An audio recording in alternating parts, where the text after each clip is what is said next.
कराची जे कारोबारी शख्सियत अली मुर्तज़ा जी स्टोरी सिर्फ़ सोशल मीडिया ते न पर BBC उर्दू ते बि वॾी तशवीश सां पढ़ी पई वञे। उर्दू आबादी सां तालुक़ रखंदड़ उहो शख़्स जेको पंहिंजे ॿिनि ॿारनि ऐं घरवारी खे साण खणी कोटिया जे सैर करणु निकितो, पर हू सफ़र दौरान रस्तो भुलिजण सबबि गोलियुनि जो खाज बणिजी वियो। हिन मथां हमले में हिन जी घरवारी बि ज़ख़्मी थी आहे, पर हिन जूं महफ़ूज़ रहण वारियूं ॿ न्याणियूं पंहिंजे मासूम अखियुनि सां रत में ॿुॾल पंहिंजे वालिद जो वजूद ॾिसंदियूं रहियूं ऐं हू फतकी थधो थी वियो। हिन जा वारिस कराची में मीडिया सां ॻाल्हाईंदे चई रहिया हुआ त जेकॾहिं कोटिया जो सफ़र सलामतीअ भरियो नाहे त हुकूमत माण्हुनि खे बलोचिस्तान वञण खां मना छो नथी करे। हूअं त हादसे या कंहिं अलमे जो शिकार थियल शख़्स जा घर भाती पंहिंजे दिलि जी बाहि कढण लाइ कुझु बि चई सघनि था, पर जेकॾहिं गौर कयो वञे त अली मुर्तज़ा जे माइटनि जे मौक़िफ़ में मज़बूत मंतक मौजूदु आहे, छो त दुनिया जा मुहज़ब मुल्क कंहिं बि पुरख़तर मुल्क जे सिलसिले में पंहिंजनि शहरनि जी सलामतीअ लाइ उहो पैगाम जारी कंदा आहिनि त मख़सूस मुल्क जो सफ़र न कयो वञे। पर हिन वक़्त ताईं विफ़ाक़ी हुकूमत पारां बलोचिस्तान जे हवाले सां अहिड़ी का पधराई पधरी न थी आहे,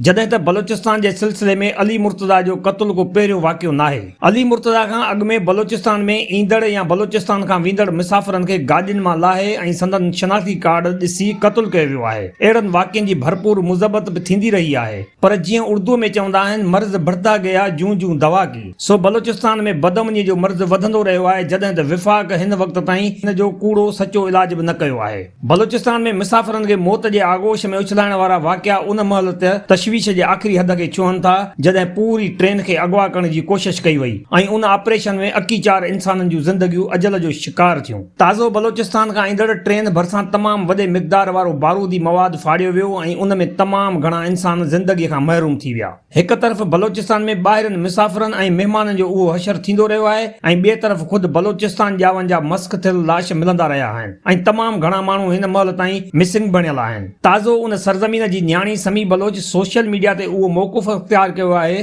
त हिन जे वालिद जी गुमशदी खे 17 साल गुज़री विया आहिनि। जवानीअ जेतिरे वक़्त जी जुदाई सिर्फ़ हिकु बलोच ख़ानदान जो मुक़दर नाहे, पर असां इस्लामाबाद वेंदड़ एहतजाज कंदड़ औरतुनि जा काफ़िला ॾिसी चुकिया आहियूं, जिन जे हथनि में पंहिंजनि विञाइजी वियल प्यारनि जूं पुराणियूं तस्वीरूं झलियल हूंदियूं आहिनि। लापता थियल माण्हुनि जो हिकु अहिड़ो काफ़िलो डॉक्टर माहरन जी क़यादत में बि इस्लामाबाद पहुतो हो ऐं उन सां थियल सलूक हिन महिल ताईं सोशल मीडिया ते मौजूदु आहे। उहा साॻी महरंग बलोच जंहिंजे नोबल इनाम लाइ नामज़दगी कई वई आहे, उहा साॻी महरंग जंहिंखे ताज़ो उम्र कैद जी सज़ा ॿुधाई वई आहे। बलोचिस्तान जी हालत में आयल बिगाड़ जी तारीख़ तवील आहे, पर उन में जेका शिद्दत हिन महिल मौजूदु आहे उहा अॻु कॾहिं नज़र न आई हुई। अॻु में जॾहिं मौलाना फज़ल रहमान ऐं बलोचिस्तान जा चूंडियल नुमाइंदा सिज लथे खां पोइ बलोचिस्तान में कानून जी रिट ख़तमु करण जी ॻाल्हि कंदा हुआ त असांखे उन्हनि जे बयाननि में सियासी मुबालगे जी आमेज़श महसूस थींदी हुई, पर हाणे सोशल मीडिया मार्फत जॾहिं माण्हू पाण अहिड़ा मंज़र ॾिसे थो जिन में कुझु हंधनि ते कानून जी रिट ख़तमु करण लाइ सिज लहण जो बि इंतज़ारु नथो कयो वञे, ॾींहं ॾिठे जो बलोचिस्तान में हथियार बंद पंहिंजो राज क़ाइमु कयो हलंदा नज़र अचनि था।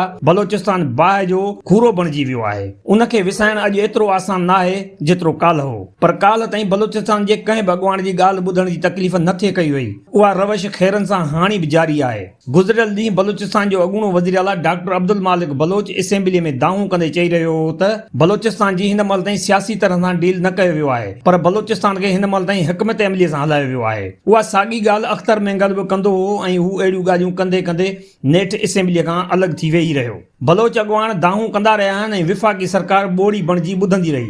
नेठि उहो वक़्तु बि आयो जॾहिं बलोचिस्तान मां उथंदड़ चिणगूं बाहि जा बम्बड़ बणिजी वयूं। हिन वक़्तु बलोचिस्तान में सैर तफ़रीह ख़ातिर वञण जो मतिलबु सिर तरीअ ते रखणु आहे, छो त बलोचिस्तान बदअमनी जे घुण तरफ़े घेरे में आहे। असांजा हुक्मरान आलमी ऐं इलाक़ाई अमन कराइण जी कोशिश में दुनिया जहान जूं मुबारकूं वसूल करे रहिया आहिनि, पर उन्हनि जी अवेलिन ज़िम्मेवारी त पंहिंजे मुल्क में अमुन अमान क़ाइमु करणु आहे। जॾहिं पंहिंजो मुल्क महफ़ूज़ बणिजी वियो त पोइ इलाइक़े में ईरान ऐं दुनिया में अमरीका लाइ अमुन जो किरदारु अदा करण ते पंहिंजे मुल्क समेत पूरी दुनिया मां मिलंदड़ मुबारकुनि ते सुराही महसूस कई वेंदी। हिन वक़्तु त अराहीअ जो अड़ांगो दौर इंसानियत जे सीने ते मुंग दरे रहियो आहे। कराची जे उर्दू आबादी सां तालुक़ रखंदड़ अली मुर्तज़ा जे क़त्ल जी मुज़म्मत करण वारा सिंधी माण्हू पंहिंजे हम वतन ऐं हम ज़बान अदीब सईद मेमून जी वापसी जा मुतालबा करे थकिजी पिया आहिनि। सईद मेमून बि बलोचिस्तान में हथियार बंदनि हथां अगवा कयो वियो ऐं हिन वक़्त ताईं हर अॻुवाण जे अपीलुनि बावजूदि हू वापसि न वरियो आहे। बलोचिस्तान में ॿरंदड़ बाहि खे विसाइण वारनि खे केरु सम्झाए हू जंहिं अंदाज़ सां आग उजाइण जी कोशिश कनि था, उन सां त बाहि जी शिदत में इज़ाफ़ो अचे थो ऐं अहिड़े उपायनि सां बदअमनी जी बाहि जा शोला सिर्फ़ सुकनि खे न